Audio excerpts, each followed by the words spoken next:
Wow, he changed it up with the eights. All right, welcome, ladies and gentlemen. I am Paddo. With me is Deceptical, back on the mic. It's been a long time, buddy. How you doing? Doing really good. All right, well, this is going to be Duelist DCT 6. We've shaken up the format. It's definitely a different style of tournament.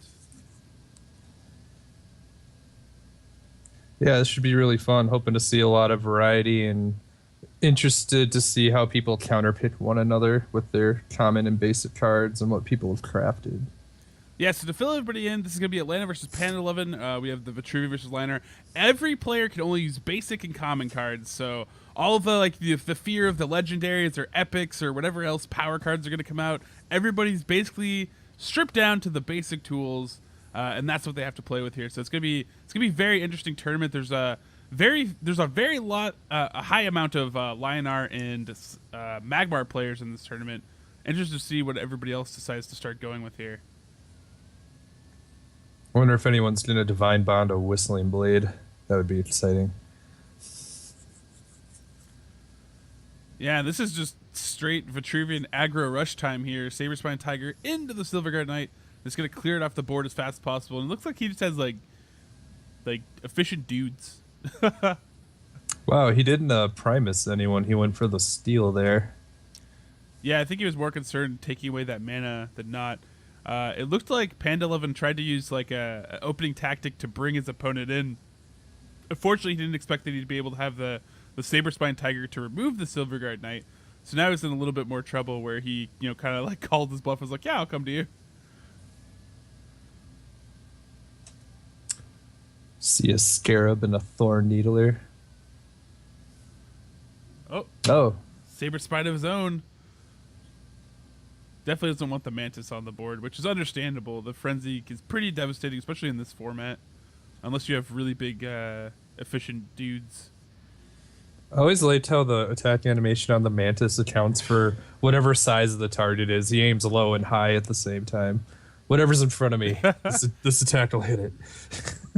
I kill everything, including the air. Yeah, Thor Needle actually pretty underrated, especially in this format. 6'4" dude for 4 is actually a pretty good body. And it looks like he's gonna hold on to the Primus Fist just to keep another body on the board. Interesting Vitruvian, like the strengths of them, they actually have a lot of pretty good buffs and built-in kind of utility. You see the silences in here too, and Bone Swarm potentially a good card as well for clear if you're gonna deal with a lot of weenies, which you expect a lot of people to use, like those low health tech weenies in this kind of format. So Vitruvian, I think there's only one other one, which is Orin, which is pretty interesting. There's a Hailstone Gold, the counter to the Thorn Needler. Less damage, but still pretty awesome.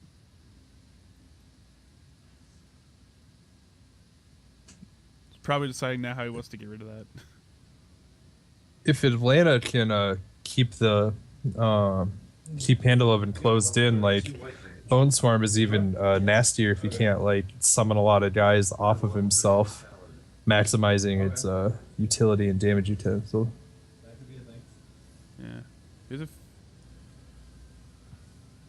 Yeah, it looks like he's just going to straight up trade and keep board that way. He just wants to keep advantage. He doesn't want to gets to keep anything else against him. So there you go. You get Scarab. Oh man, are we gonna get a flying Scarab?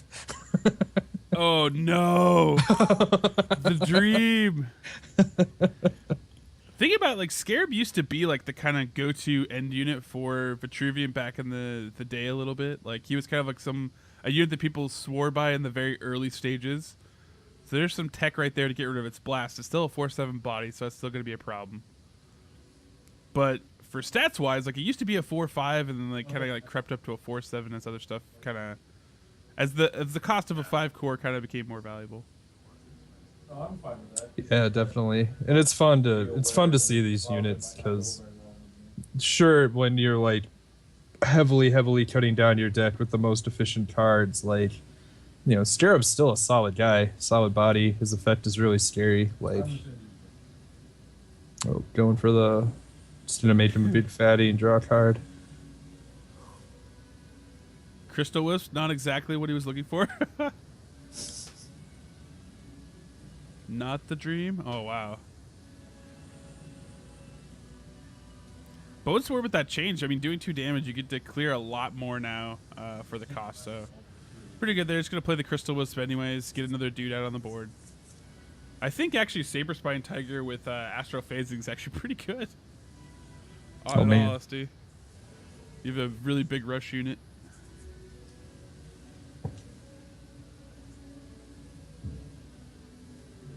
Give that Wisp Astro Phasing.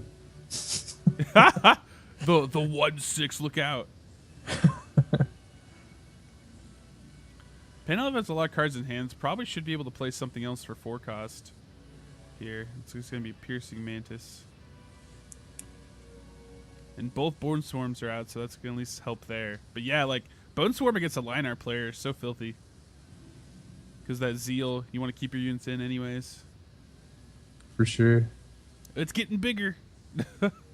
Man, it's also fun because I haven't seen the like card animation for Astro Phasing. That's really cool. How it like swaps sides.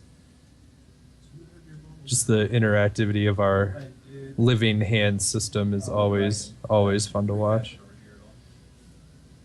Yeah, this is pretty brutal right now. Pandalovin's in a terrible spot, and he's dead.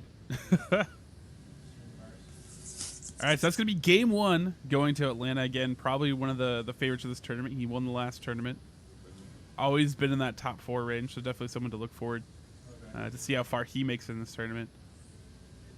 We also have Chronicle, who's been, on the edge quite a bit. Calrael's back out here. Spirit Friar's back. He took a tournament off. Joyful Road always puts up a really good fight. And a good stream, too. He's fairly entertaining. He has the pro streamer tech. Sticking with the same deck here.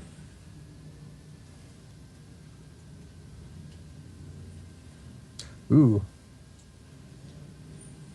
Yeah, I'm guessing Atlanta actually has decks built for... Okay, so he actually does get to swap into a first-round play. I know that's a problem that might happen a lot in this tournament.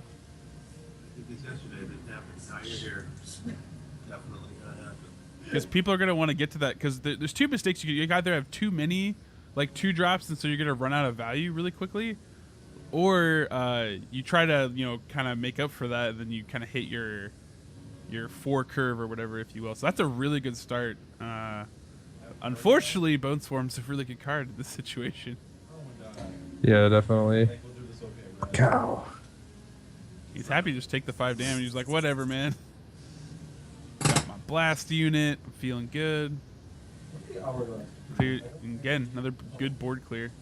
One of my favorite shows of confidence against new players is running my general into Phalanx R's.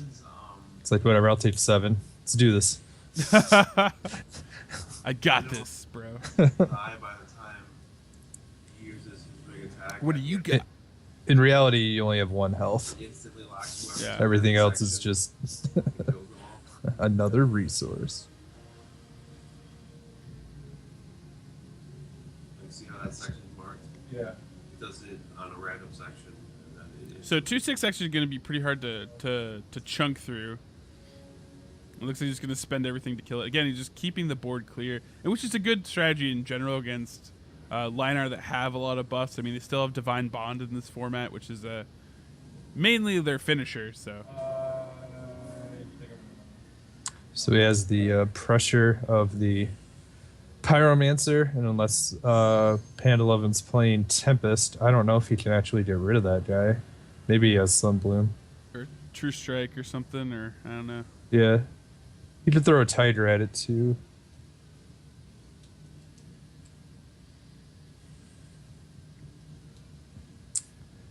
Our new updated Shield Master now with his cool like golden embellishments and almost a mohawk going on. Yeah, it's actually pretty awesome to be honest. I like those a few little like swag updates. Make this unit cooler.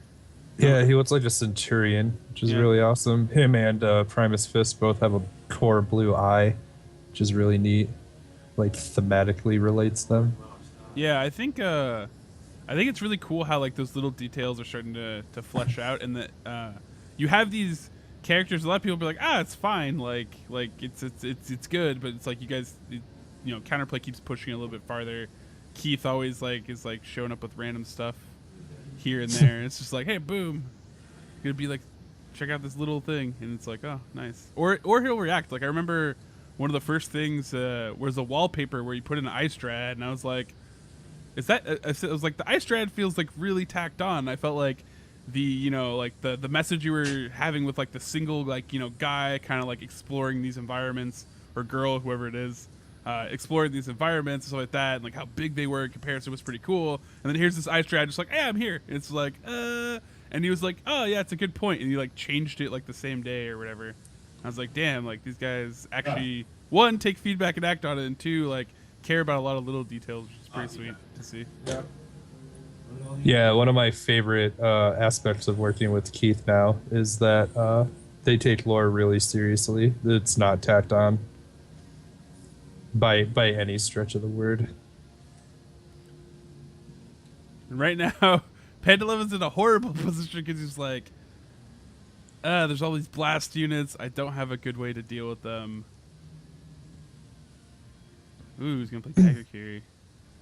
In regards to the explorer girl you brought up too, I probably can't disclose her name, but I can disclose it's a girl. Oh, nice. Yeah, see, I wasn't sure. I gotta be. Oh man, I think. Oh no, you're fine. Yeah, I think. I don't think he's played a lot against Blast. I'm pretty sure, because this has been a rough game. I think he definitely would have teched out after first game, but stacking like this is gonna be rough. First Wish on Tiger is really, really powerful. He has 12 damage currently. Oh, now he has lethal. Yeah, that's going to be lethal. I think I got doomed every single opportunity to get doomed in that fight. Welcome to playing Atlanta. Yep. Calculated. Yeah, it's a lot of... Again, Atlanta just doing a good job of keeping board control and using these blast units to great effectiveness. Well played by him. Excellent game. And good job to Pandalovin, man. It's hard when you have to play, last tournament's winner of your first round. It's all uphill from here now, right? Yeah, exactly.